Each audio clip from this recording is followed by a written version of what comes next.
बड़ी बहू, तूने होने वाली छोटी बहू के लिए सब सामान रख लिया है ना? तूने उसकी पसंद और नापसंद के बारे में भी पूछ लिया है ना? उसी के लिए ये बर्थडे गिफ्ट जा रहे हैं, कहीं ऐसा ना हो कि उसे ही पसंद ना आए। आप चिंता मत कीजिए माँ जी, मैंने रोशनी से पूछकर ही हर चीज उसकी पसंद की ली है।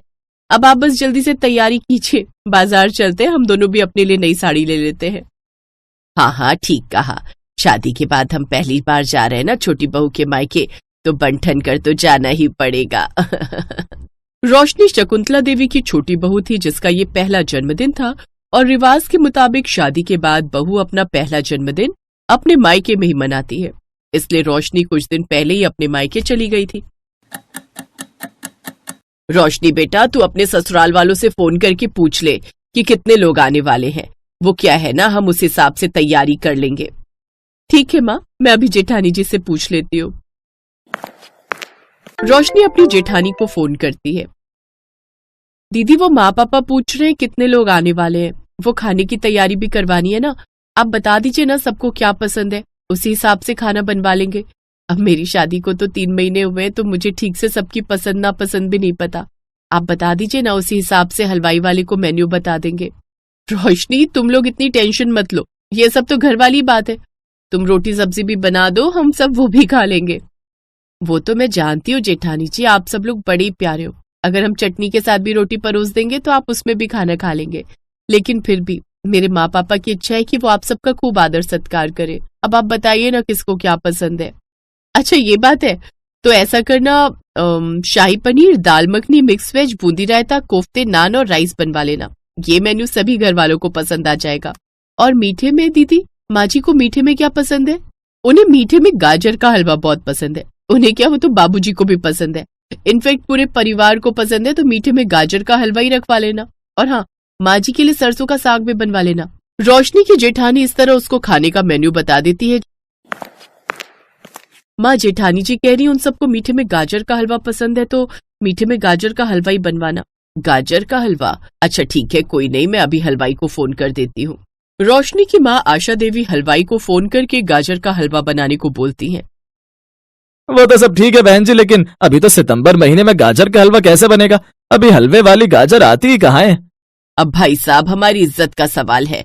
एक तो हमने खुद उनसे उनकी पसंद पूछी है, ऊपर से अब हम उनकी पसंद का मीठा नहीं बनवा पाएंगे तो उनको अच्छा नहीं लगेगा ना।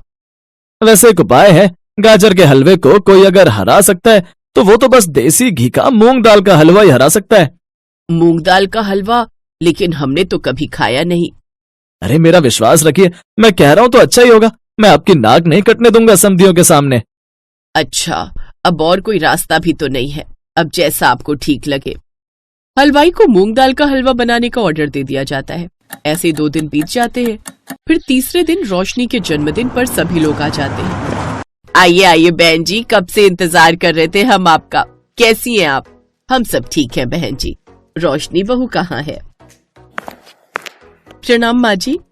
खुश रहे बहू, जन्मदिन की ढेरों मुबारकबाद। थैंक यू सो मच माँ जी। फिर दोनों समधन आपस में बातें करने लगती हैं। जन्मदिन की बहुत बहुत बहुत मुबारकबाद हो मैडम। थैंक यू दीदी। ये ले तेरे बर्थडे गिफ्ट्स। ये सब बर्थडे गिफ्ट्स मैंने ही पसंद किए, घर वालों ने तो सब जिम्मेदारी मेरे सर पर ही डाल दी है। ये सब गिफ्ट्स आप खुद लेकर आई हैं, तो फिर हो ही नहीं सकता कि कोई सामान मुझे पसंद ना आए। आपकी चॉइस मुझे अच्छे से पता है, बहुत ही अच्छी पसंद है आपकी। ये लो मैडम, आपके लिए ये ब्यूटीफुल सा हार। Thank you so much.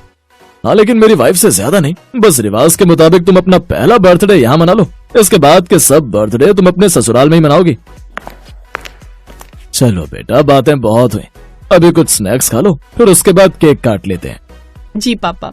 फिर सभी स्नैक्स खाते हैं, जिसके बाद रोशनी अपने परिवार वालों और ससुराल वालों के साथ मिलकर केक काटती है। केक काटने के बाद, अच्छा रोशनी, गाजर का हलवा बनवाया ना माँ जी के लिए? दीदी, गाजर का हलवा तो नहीं बन पाया, लेकिन हाँ, मूंग दाल का हलवा बनवाया है। उम्मीद है कि माँ जी को खूब पसंद आएगा। क्या? मूंग दाल का हलवा? मूंग दाल के तो नाम से ही माँ जी चिढ़ जाती हैं। कहीं ऐसा ना हो कि माँ जी गुस्सा हो जाए। और लोग तो तब भी खा लेंगे, लेकिन माँ जी शायद नहीं खाएंगी। क्या? अच्छा, मैं अभी आई दीदी। रोशनी झट से अंदर गई और अपने भाई और माँ से बोली, जेठानी जी का कहना है कि माँ जी को मूंग दाल का हलवा पसंद ही नहीं है, कहीं ऐसा ना हो कि वो गुस्सा हो जाए। क्या? ये क्या हो गया? एक काम करता हूँ, मैं अभी जाकर किसी दुकान पर पता करके आता हूँ, गाजर का हलवा लेकर आता हूँ। रोशनी का भाई अब आसपास की दुकानों में जाकर गाजर के हलवे का पता करता है। आपकी दुकान पर गाजर का हलवा मिल जाएगा क्या? आजकल कहाँ गाजर का हलवा मिलता है भाई साहब, कोई और मिठाई ले लो। नहीं नहीं। थक हार कर वो घर लौट आता है। कुछ देर बाद कहीं भी हलवा नहीं मिला। आजकल गाजर का सीजन ही नहीं है तो कहाँ से मिलेगा। खैर कोई बात नहीं, इतने समझदार तो वो भी हैं, अब वही परोस दो जो है। चलो चलो, अब सबके लिए खाना परोस दो, मेहमान लोग इंतजार कर रहे हैं। जी बस हम अभी परोसते हैं। वो सबको खाना परोसते हैं, जिसके बाद सब खाना खाते हैं। अब बारी आती है मीठे की। लाओ भाई साहब, समधियों को मीठा परोसो अब। फिर घबराते घबराते रोशनी और उसकी माँ मूंग दाल का हलवा परोसते हैं। माँ मुझे तो बहुत डर लग रहा है, माँ जी कुछ कहेंगी तो नहीं ना, कहीं वो गुस्सा तो नहीं हो जाएंगी ना। पता नहीं बेटी, अब जो होगा देखा जाएगा। अब सबको यही घबराहट हो रही थी, लेकिन इन सबसे उलट रोशनी की सास बड़े मजे से वो मूंग दाल का हलवा चट कर जाती है और कहती है, वाह वाह क्या टेस्टी हलवा ये देसी घी का। बहन जी ये कौन सा हलवा बनवाया है आपने? आज से पहले मैंने इतना अच्छा हलवा कभी नहीं खाया, एक कटोरी और मिलेगी। हाँ हाँ समधन जी। माँ जी ये मूंग दाल का हलवा। क्या सच में मूंग दाल का हलवा इतना अच्छा होता है? मैंने तो कभी सोचा ही नहीं था कि जिस दाल को मैं खाना भी पसंद नहीं करती थी उसका हलवा इतना अच्छा होता है। रोशनी बहू तू तो उस हलवाई से इस हलवे की रेसिपी ले लेना। इसका मतलब माँ जी आपको गुस्सा नहीं आया? अरे क्यों गुस्सा होंगी मैं, रोशनी बहू ने इतना अच्छा हलवा हमें खिलाया, नहीं तो आज तक हमें कभी मूंग दाल के हलवे का टेस्ट पता ही नहीं चलता। वाह वाह वाह, बड़ा ही मजेदार था रोशनी बहू, मजा आ गया। माँ जी आपको पसंद आया, यही अच्छी बात है, नहीं तो हम सब ने तो पूरी कोशिश की थी आपके लिए, लेकिन वो क्या है ना, सितंबर महीने में कहीं गाजर मिल ही नहीं रही थी। अरे ना सिर्फ तुम्हारी सास को बल्कि हम सबको भी ये हलवा बड़ा ही पसंद आया है। मूंग दाल का हलवा तो मैंने बहुत बार खाया, लेकिन इतना अच्छा आज से पहले कभी नहीं खाया। रोशनी और उसके परिवार वाले सब बहुत खुश थे। आज मूंग दाल के हलवे ने फाइनली सबका दिल जीत ही लिया।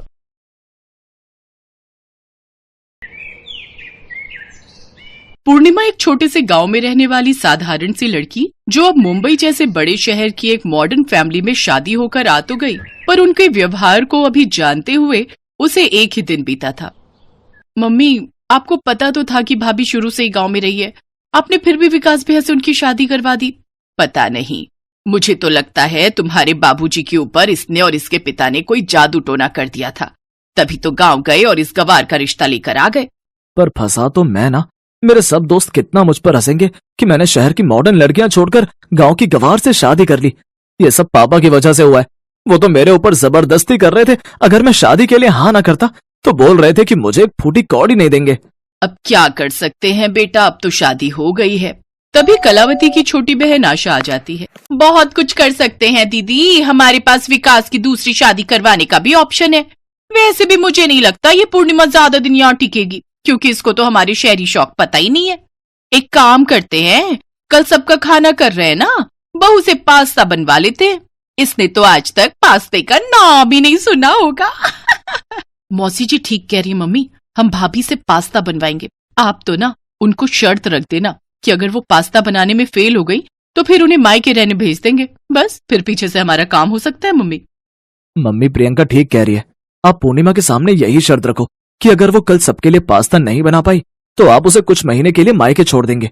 मम्मी मुझे किसी भी तरह से उस गवार से पीछा छुड़ाना है, और अभी कुछ समय के लिए तो आप उसे उसके गांव भेज ही दो। सबने मिलकर सोच लिया था कि किसी भी तरह पूर्णिमा को उसके मायके भेज कर ही रहेंगे। शाम को कलावती ने पूर्णिमा को अपने कमरे में बुलाया और बोली, पूर्णिमा कल जो हमारे घर मेहमान आ रहे हैं उनमें तुम्हारे ससुर जी के भी दोस्त हैं और विकास के भी, तो इसलिए कल तुम्हें सबके लिए स्पेशल पास्ता रेडी करना है। तुम्हें पास्ता बनाना आता है ना? पास्ता वो मैं। क्यों कोई परेशानी है? देखो कल अगर तुम पास्ता बनाने में फेल हो गई और तुम मेहमानों के लिए पास्ता नहीं बना पाई तो हमारी ये शर्त रहेगी कि तुम अगले 6 महीने तक अपने मायके में रहोगी, और फिर तुम जब तक सारा शहरी खाना पास्ता, नूडल, पिज्जा, चाउमीन वगैरह वगैरह बनाना सीख नहीं जाओगी तब तक यहाँ वापस मत लौटना। अरे दीदी पहले बहू को पास्ता बनाने तो दो, क्या पता ये बना ले और इसे मायके जाने की नौबत ही ना आए। जाओ बहू तुम कमरे में जाकर आराम करो, कल फिर सबके लिए पास्ता भी बनाना है ना। पूर्णिमा अपने कमरे में चली जाती है। कलावती और आशा एक दूसरे को देखकर हंसने लगती हैं। अगले दिन रसोई में पास्ता बनाने की कोई तैयारी नहीं थी और ना ही पूर्णिमा की कोई मदद कर रहा था। पूर्णिमा अकेले ही रसोई में खड़ी थी। तभी उसके ससुर अपने हाथों में कुछ थैले पकड़े हुए वहां आ जाते हैं। पूर्णिमा बहू, ये लो पास्ता बनाने का सारा सामान। मैंने जो जो समझ में आया सब कुछ खरीद लिया। अब ये सब मिलकर बनाते रहते हैं तो मुझे इतना तो पता ही रहता है कि पास्ता में क्या क्या सामग्री डलती है, पर बनाना मुझे नहीं आता। ये कोशिश तो बहू तुम्हें खुद ही करनी होगी। पापा जी, आपने मेरे लिए इतना सोचा, मेरे लिए यही बहुत बड़ी बात है। पापा, मुझे आशीर्वाद दीजिए कि मैं इस परीक्षा में पास हो जाऊं। बिल्कुल बहू, मेरा आशीर्वाद तुम्हारे साथ है। तुम इस परीक्षा को जरूर पास करोगी। अब समय आ गया है बहू, सबको पता चल जाना चाहिए कि हमारी बहू कौन है। सब लोग हॉल में नई बहू के हाथ का पास्ता खाने का इंतजार कर रहे थे। मम्मी, मैं एक बार किचन में देख कर आती हूँ, भाभी से पास्ता बना भी है या नहीं। वैसे मुझे नहीं लगता कि उन्होंने पास्ता बनाया होगा, वो तो देसी खाना ही बनाना जानती हैं। हाँ हाँ, देख कर आ कि आखिर रसोई में इतनी देर से कर क्या रही है। प्रियंका जैसे ही किचन में जाने लगती है तभी वो पूर्णिमा को अपने हाथ में पास्ता सजाकर लाते हुए देखती है। पास्ते की खुशबू पूरे घर में फैल रही थी। अरे वाह बहू, पास्ते की खुशबू तो बहुत बढ़िया आ रही है। अब जल्दी जल्दी मेहमानों को सर्व कर दो और मुझे सबसे पहले देना। हाँ जी पापा जी। वैसे मम्मी जी, आपके पास्ते में ऊपर से कुछ स्पाइसेस जैसे चिली फ्लेक्स, ऑरिगेनो वगैरह ज्यादा छिड़कना है या फिर आप अपने टेस्ट के अकॉर्डिंग ले लोगे? विकास, मैंने आपके लिए रेड सॉस पास्ता भी रेडी किया है। मुझे पता है आपको रेड सॉस पास्ता बहुत पसंद है एक्स्ट्रा चिली के साथ। और प्रियंका, मैंने तुम्हारा भी अलग पास्ता बना दिया है जिसमें वेजिटेबल्स कम है। ये लीजिए पापा, आपका हल्के मसाले वाला पास्ता। मैंने सबके टेस्ट के अकॉर्डिंग अलग अलग पास्ता रेडी कर दिया है। मौसा जी, ये लीजिए आपका पास्ता। मैंने साथ में और भी डिशेस बनाई हैं, वो भी आप टेस्ट करके देखिएगा। हाँ हाँ, पर तुम इतना सब कुछ। पूर्णिमा पास्ता बनाना जानती है और वो भी इतनी तरह के, ये बात कुछ समझ नहीं आ रही। तुम ठीक कह रही हो दीदी, अभी तक ये माजरा मुझे भी समझ में नहीं आ रहा। ये तो गांव की लड़की है, इसे इतना बढ़िया पास्ता बनाने कैसे आ सकता है? मम्मी, पास्ता तो बहुत टेस्टी बनाया है भाभी ने। इसका तो टेस्ट ऐसा लग रहा है जैसे किसी फेमस शेफ ने बनाया हो। पूर्णिमा के ससुर अपने कुछ जान पहचान के लोगों को पूर्णिमा से मिलवाते हैं। उन्हीं मेहमानों में से एक औरत पूर्णिमा का नाम लेते हुए बोली, शेफ पूर्णिमा, आपकी बहू है best chef of the year का ताज पहनने वाली शेफ पूर्णिमा। मुझे तो सचमुच तुमसे मिलकर बहुत खुशी हो रही है। तुमने जो रेसिपी अपनी साइट पर डाली थी ब्रेड का पिज्जा बनाने वाली, वो मुझे बहुत पसंद आई थी। मैंने उसे ट्राई भी किया, बहुत टेस्टी बना था वो। Thank you aunty. वैसे जब से अभी शादी हुई है तब से तो मैंने अपनी साइट खोल कर ही नहीं देखी, कुछ काम ही नहीं किया उस पर। अब फिर से कंटिन्यू करूंगी। और थैंक यू, आप सबके प्यार से मुझे इतनी प्रेरणा मिलती है कि मैं आगे और भी नई नई रेसिपीज डालती रहूंगी। पूर्णिमा की बातें सब गौर से सुन रहे थे। सब लोग हैरान रह गए कि जिस पूर्णिमा को वो गांव की गंवार समझ रहे थे, वही गांव में पली बढ़ी पूर्णिमा अपने हुनर से बहुत सी कुकिंग प्रतियोगिताएं जीत चुकी थी और शेफ ऑफ द ईयर का अवार्ड भी उसे मिल चुका था। सब लोगों के जाने के बाद पूर्णिमा अपने बारे में बताती है। पापा जी ने ही मुझे मना किया था कि मैं आप सबको अपनी सच्चाई ना बताऊं। आप सबने मुझे प्यार दिया ही नहीं। आप सबने सोचा ये तो गांव की लड़की है, इसे कुछ नहीं आता होगा। पर ऐसा नहीं है मम्मी जी, गांव की लड़कियां भी बहुत पढ़ी लिखी हो सकती हैं, अच्छे मुकाम पर पहुंच सकती हैं। मुझे बस आप सबकी सोच को बदलना था। शायद आप सबकी सोच अब बदल चुकी होगी, पर मुझे सचमुच इन कुछ दिनों में बहुत दुख हुआ। किसी ने भी मुझसे प्यार का एक शब्द तक नहीं बोला। सब मुझसे नफरत ही करते रहे, मुझे इस घर से निकालने की कोशिश करते रहे। मैं अपना घर छोड़कर यहाँ आई आप सबका प्यार पाने के लिए, अपनी पूरी जिंदगी यहाँ बिताने के लिए। पर आप सब तो मुझे यहाँ से निकालने के लिए प्लान कर रहे थे, मैं सब जानती हूँ। अचानक बोलते बोलते पूर्णिमा बहुत तेज रो पड़ी। उसके साथ साथ कलावती, प्रियंका, आशा सब रो पड़ी। विकास को भी अपनी गलती पर बहुत पछतावा था। सब बहुत शर्मिंदा थे कि उन्होंने पूर्णिमा के साथ कितना बुरा व्यवहार किया। सब पूर्णिमा से माफी मांगते हैं। हमें माफ कर दो पूर्णिमा बहू, हम सचमुच बहुत गलत थे, हमने तुम्हारे साथ बहुत गलत किया। आई एम सॉरी भाभी। रो मत बहू, हम सचमुच अपनी गलती पर बहुत शर्मिंदा हैं। मैंने भी गलत किया, मुझे माफ कर दो पूर्णिमा, आई एम सो सॉरी। सबको अपनी गलती का एहसास था। इसके लिए पूर्णिमा सबको माफ करके अपने जीवन की नई शुरुआत करती है।